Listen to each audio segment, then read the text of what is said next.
Robots are becoming more and more important when it comes to medical care, and Queen Alexandra Hospital has one that can help surgeons work more precisely and promises to reduce patients' time in hospital.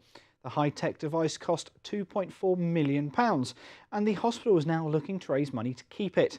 Our reporter Nicole Ris reports. Even nowadays, a high-tech robot assisting surgeons during keyhole surgery still sounds a little bit like science fiction. But at Queen Alexandra Hospital in Portsmouth, it's been a reality for the past few years. The Da Vinci robot is able to perform on areas of the body which are hard to reach and has already helped many patients.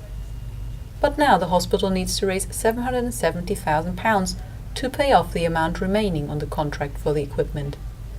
I decided with others that we needed to get a robot. This was the most up-to-date piece of equipment on the market. But we didn't have the money, and it's owned by the Americans who have a license for the robot. And so the meetings came forward, and we got them to agree that we could have the robot as long as we paid for it on installments of 2.4 million. So 6 or 7 consultants went off to train. Most of them went down to Solent in South Korea, came back. When they came back, the Americans wanted the money. Of course, we didn't have it, so we have to raise that money.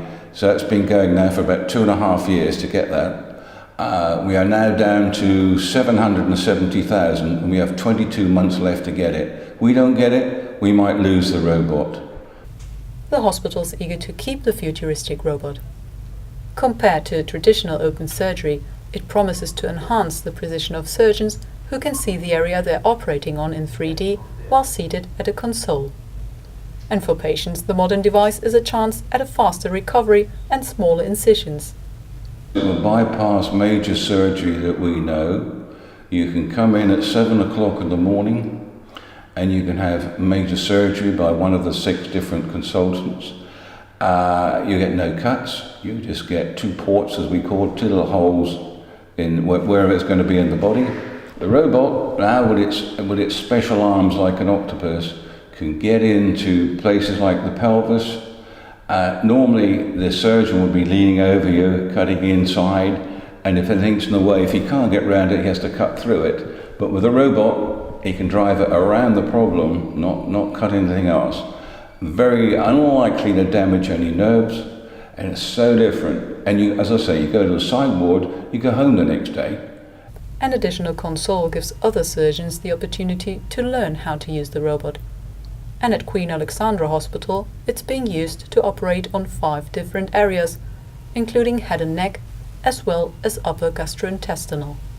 We are now recognised as the European Training Centre for Robotic Surgery. The Europeans have chosen us now because we cover 5 parts of the body, and I believe we're the only one in the United Kingdom which can do that.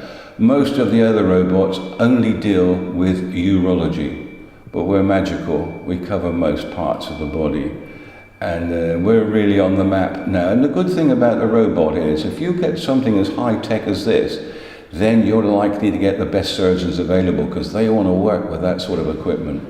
And we've got wonderful surgeons now who are saving lots of people's lives, and that's what it's about. This is the future.